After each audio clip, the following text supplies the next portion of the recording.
respect the people's schedules. Okay, yeah, I was going to give it till 9:35, but I'm happy to Okay. get started. That's okay. We're good. We're good. So let's go ahead and we'll get our meeting started here, and hopefully we get one more person for a quorum. Otherwise, we'll just continue on with the business. So let's start with introductions. And someone else is going to do this for me because I don't have the visibility of who's on. So I'll just start. Councilor Olson, District 2. And then maybe Rebecca or somebody can maybe call out the others. Yeah, I can do that. Let's see, Bob.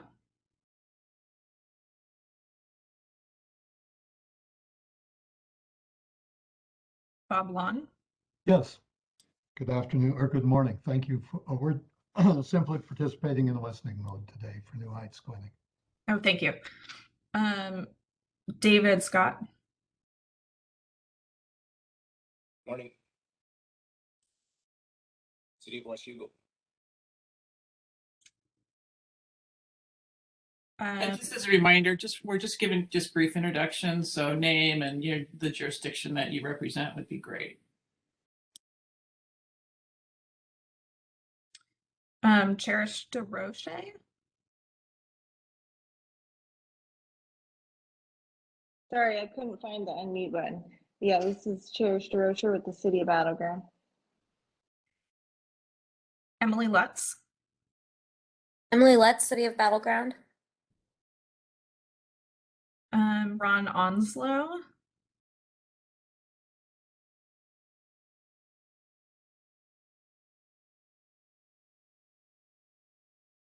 Ron, are you still there?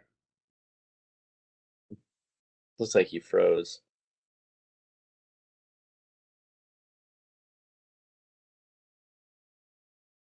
So I think Ron froze, but he's with the city of Ridgefield. He's been popping in and out.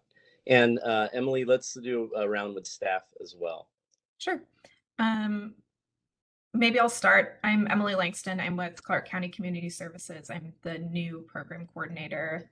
So I'll be facilitating the meeting today and looking forward to getting to know all of you working on this board. Rebecca? Good morning. Happy Monday. Rebecca Royce, Clark County Community Services. Michael? Michael Torres, Clark County Community Services. Janet? Janet, Clark County. And did I miss anyone? Looks like everyone that is logged in as the participant has been called.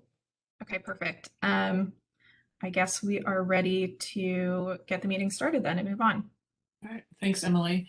So we'll skip our first two action items here since we don't have a quorum yet and move on to item 4. No, I'm sorry, we're going to skip that one as well. Is that a time sensitive issue here, Michael? If you don't mind, Councilor Olson, I would like to talk to that. It is somewhat time sensitive, and what I think we will do in absence of the Urban County Policy Board having quorum here is I'll email, or Emily will email a note to everyone to just get consent. By the bylaws, it's not clear to me, it's not explicit that we need approval from the UCPB for this, but basically, Battleground Healthcare, when we gave them the award for their clinic, we awarded it as a 100% forgivable loan. That's not uncommon for us to do. It is more common, though, for us to do a 50% grant and a 50% forgivable loan. Since we did that award, and put it into contract, Battleground Healthcare discovered that the 2 CFR 200 fiscal control requirements for federal grants, that setup of a 100% forgivable loan would force them into having to do a single audit for the length of the loan just because of the amount. So they asked us to change it to a 50% grant, 50% forgivable loan. That is not a problem. That doesn't impact the award of the grant at all. It doesn't impact us in any way. If this award had actually been done via a request for applications instead of the special COVID circumstances through which we awarded it, we probably would have done a 50% grant, 50% forgivable loan to start with. But since when we discussed this with the UCPB earlier, we had discussed it as a 100% forgivable loan. I didn't want staff to just unilaterally make that change without letting the UCPB know and without having some form of consent to make that change. So I want to alert the Urban County Policy Board, and since there isn't a quorum, I was going to ask to just like do a vote to give us the go ahead to do it. Since there isn't a quorum, Councilor Olson, if it's okay with you, I'm just going to ask for consent via email, so we can move forward with that change and basically wrap up the work with Battleground Healthcare, other than just the long-term monitoring of the grant and the loan as per the agreement. Okay, yeah, that makes sense to me. What about this? What if we take a motion in a second and we just vote with our members present right now? Then you can send that out via email, or maybe we have a motion in a second and then we can take the vote via email. What do you think about that? Yes. Or do you just need consensus and you don't need an official motion or vote? We honestly don't need an official motion or a vote. We do need consensus.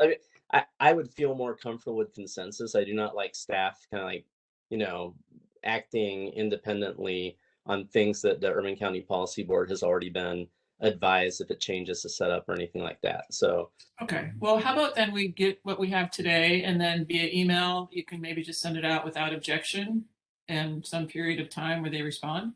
Okay, we'll do that. Does that work for everyone? So are we doing consensus now? For the folks that are here this morning, yes. Okay. And So I'm okay with it. I'm okay with it. Me too. I have a question. This is Cherish. So what's the benefit of doing this? I'm sorry if you explained that, but I'm not understanding what the point is for them to do that. Like, is it help them with their taxes, or what's the purpose, I guess? Sure, and that's a fair question, Cherish.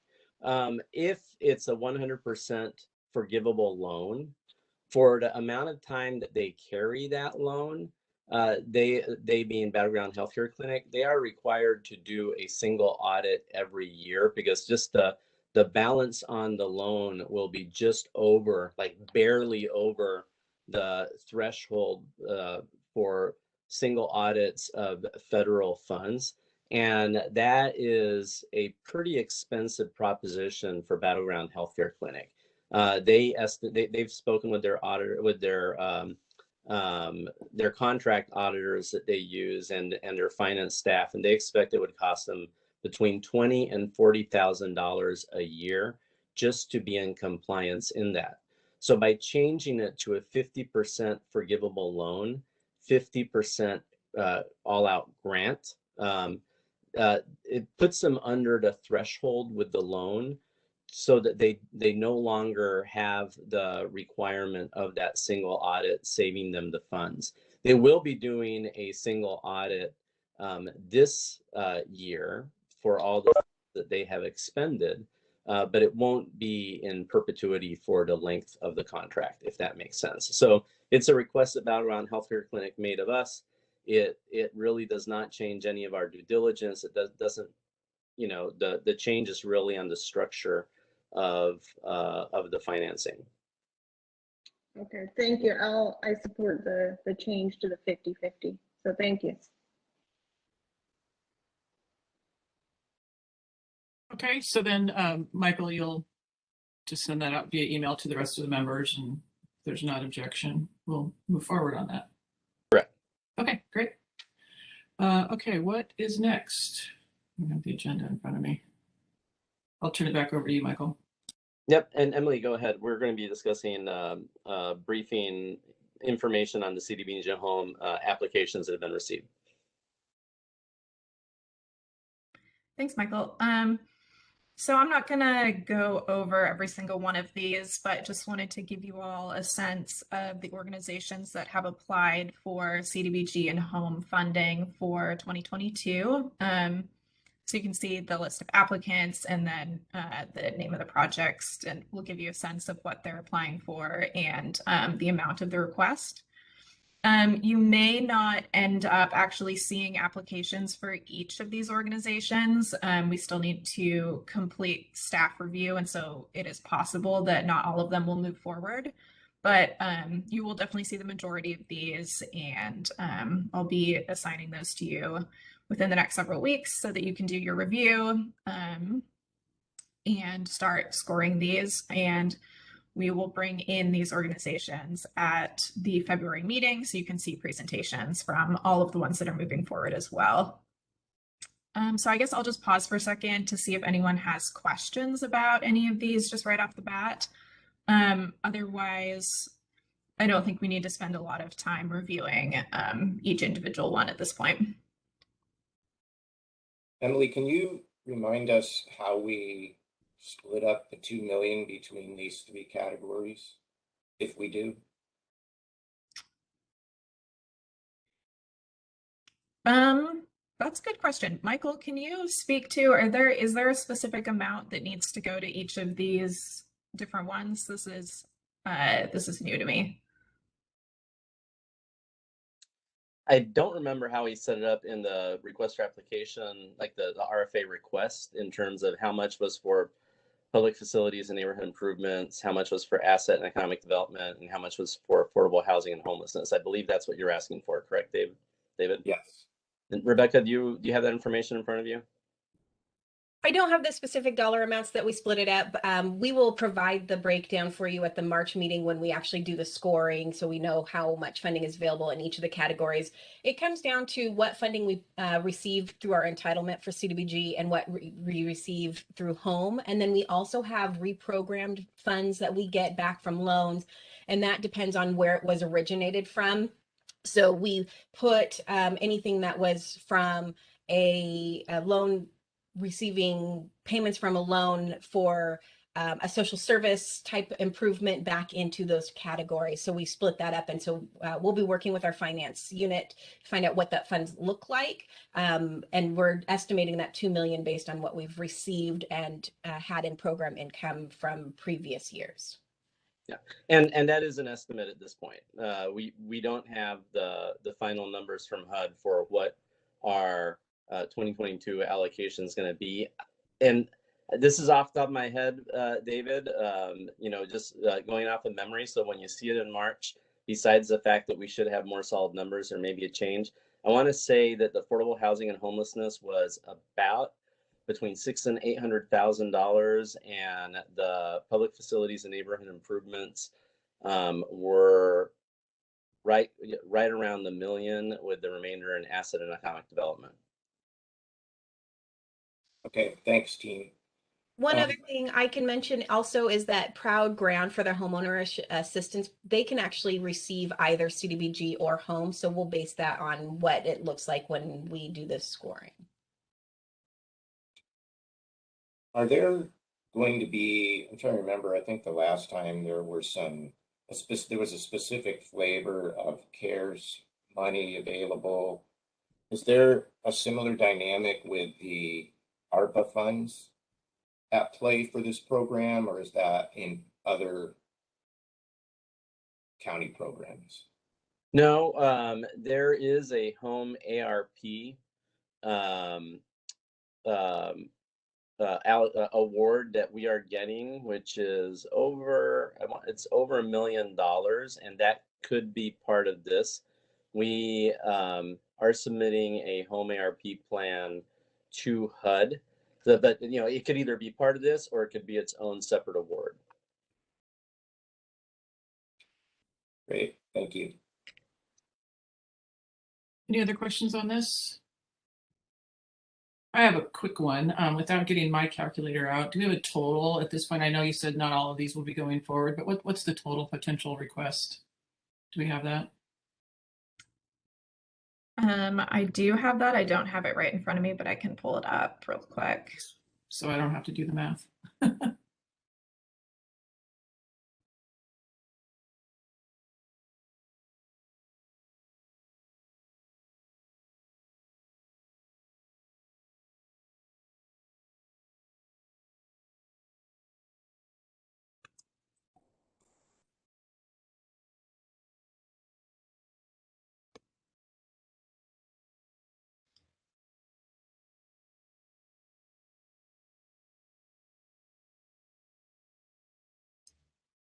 It looks like it's about, and this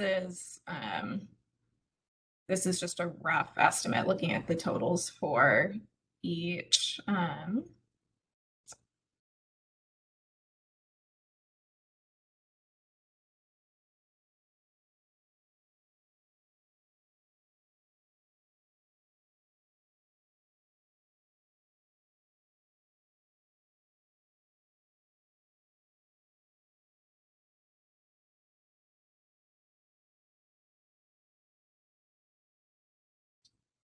It looks like it's a close to 4 million, Okay. if I'm looking at this correctly. Yeah. Okay. Okay. Okay, any other questions on this?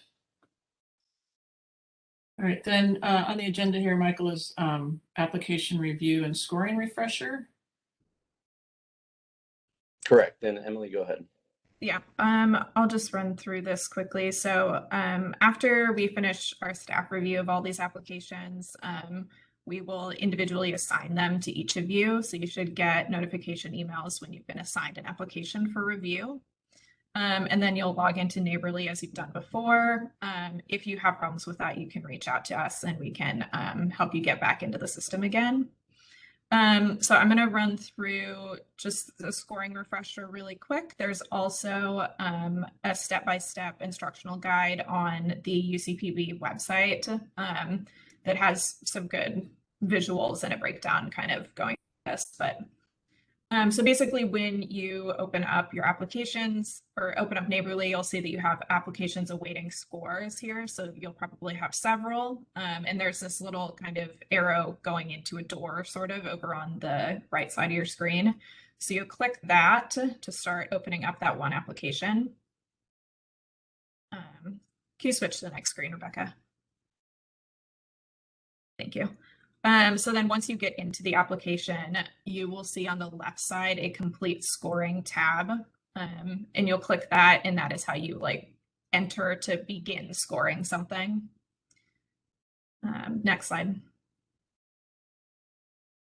And then when you're actually looking at the full rubric here, there's the different categories under which you're awarding points for each.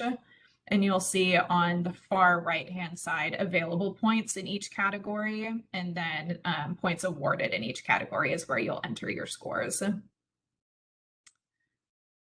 I think that's what I've got there. Questions with that? I know it might take you actually getting into it to start having questions about this again. I'm happy to answer anything right now though, or feel free to reach out when you actually get into doing the scoring. Any questions on this? When will you send this back out again? When we get the applications in? Michael, are we going to send these out before presentations or after presentations? It'll be before presentations. After we've done the staff administrative review of all applications, we will be sending you the links to your applications and the link to enter Neighborly.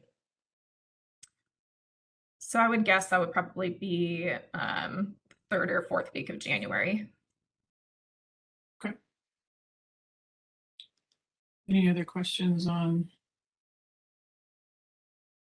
this? No? Okay. We'll move on then to program updates. Good morning. This is my topic to discuss.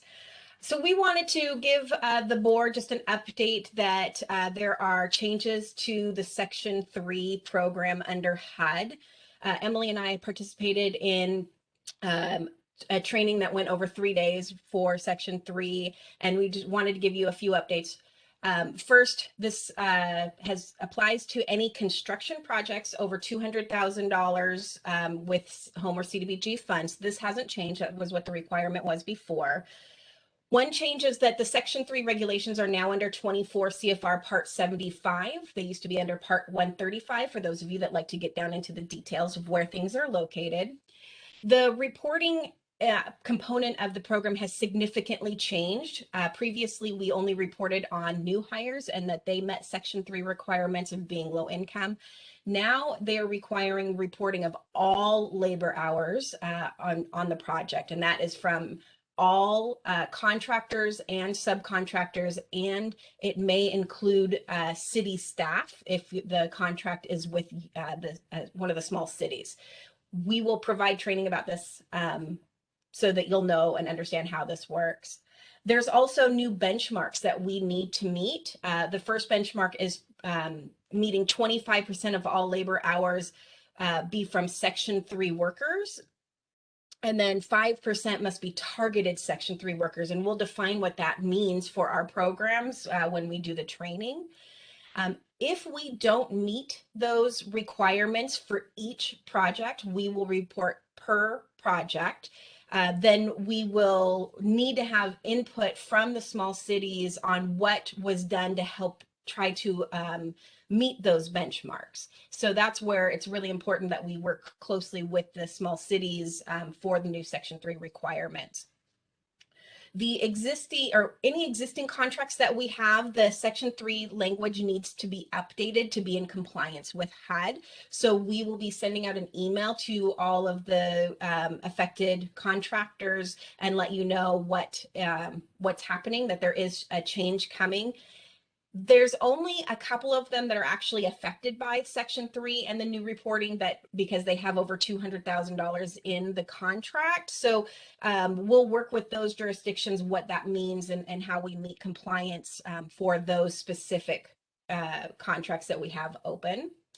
We also wanted to let you know that county staff is designing a reporting tool. Although HUD created this change, they have not provided us with a way of reporting all of the hours for every project. So we're putting something together for each of our contractors to use that will help us ensure that we meet compliance with Section 3. And then, as I mentioned, we're going to have some trainings coming out for Section 3 and what the changes are and how to do the reporting. We're planning on doing a community training, so we'll invite everybody, small cities, our agencies that have done work with us before that might trigger Section 3 compliance requirements, and as broad and wide as we can get with participation there. It'll be a virtual training. And then we will do mini trainings at the pre-construction conferences. It means it's even more important that we get all of the contractors and subcontractors at those pre-construction conferences, because it does affect everyone.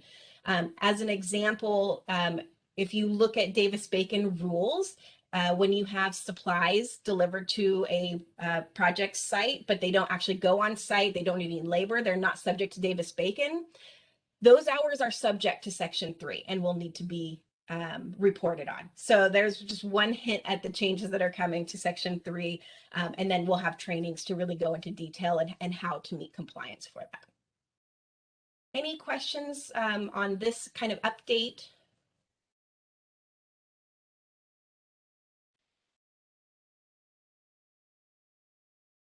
No questions on that? Okay, well, we'll kind of watch and see how that rolls out, how these contractors are able to comply and see how that ends up.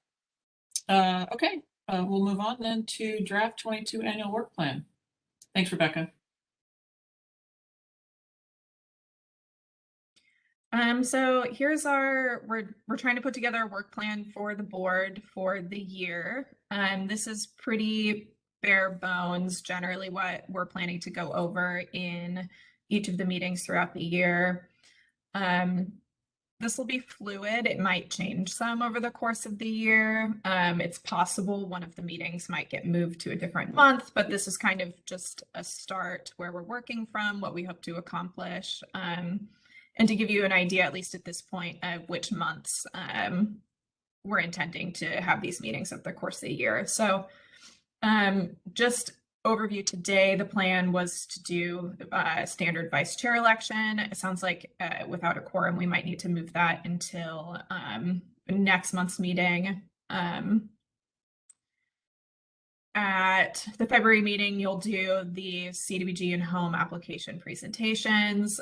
March, you'll have the actual funding updates of how much funds are available for each of the applications. Review some quarterly reports, and then go over the scoring and funding awards.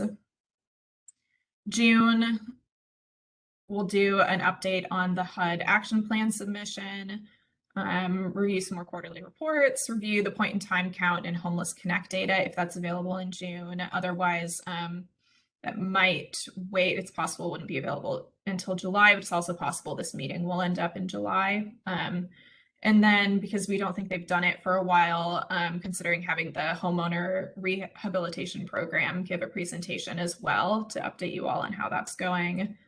And then in October, reviewing the consolidated annual performance evaluation report, going over quarterly reports again. And in October is when we'll release the 2023 CDBG and home applications as well.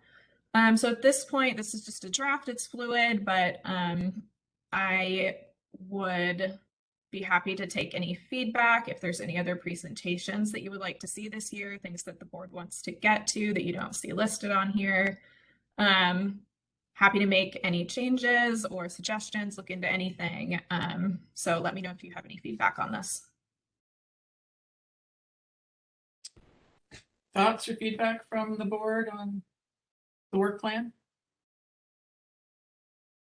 It's pretty straightforward, I think. All right, well, thank you, Emily. We were moving quickly through our agenda this morning. Anything else? I think we've got public comment coming up. Do we have anybody that wants to sign up or make any sort of public comment?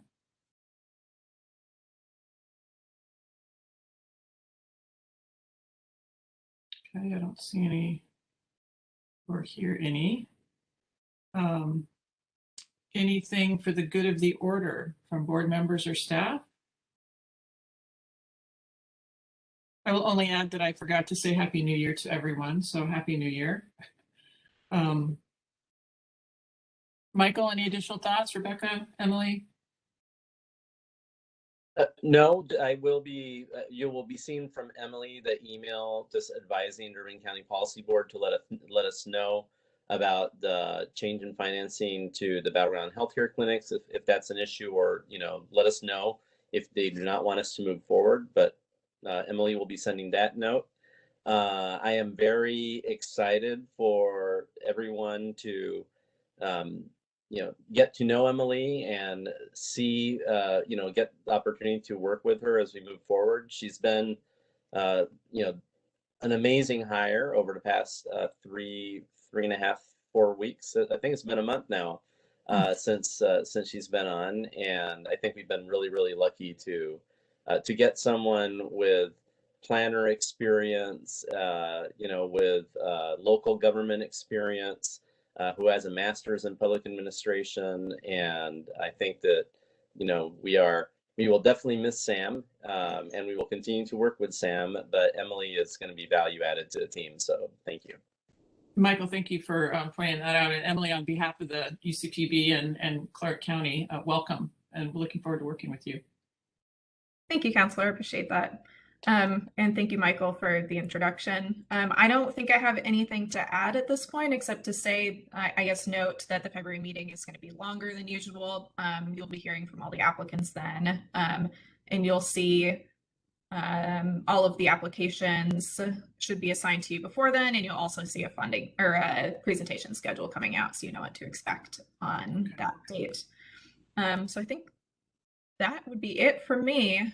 Okay, and Michael, this kind of brings up a question maybe for this board or general. I assume unless we make any changes, we're going to continue to meet remotely at the February meeting, or what are your thoughts or thoughts of the board on that? Or do we want to look at considering in person for these presentations? I'm just throwing it out there for discussion. The Counselor, the guidance from our director to this point is that we are continuing to do remote meetings until basically directed otherwise. Okay. And so I think we will actually take the lead from the county manager and yourself, in terms of when we start doing a hybrid or change to in-person meetings. Okay, well, unless anything changes between now and then, we'll assume and we'll just move forward with this being a remote meeting. I know the council will be having this discussion as well, and I doubt we'll be meeting in person before the 1st of February. So we'll just status quo then at this point, unless we hear anything else. Okay. All right, anything else for the good of the order? All right, well, thank you, everyone. Like I said, Happy New Year, and we'll look forward to a productive meeting in February. Thank All right, you. adjourn. Thank Take you. care. Michael, Ron here. Can you hear me? And Emily, I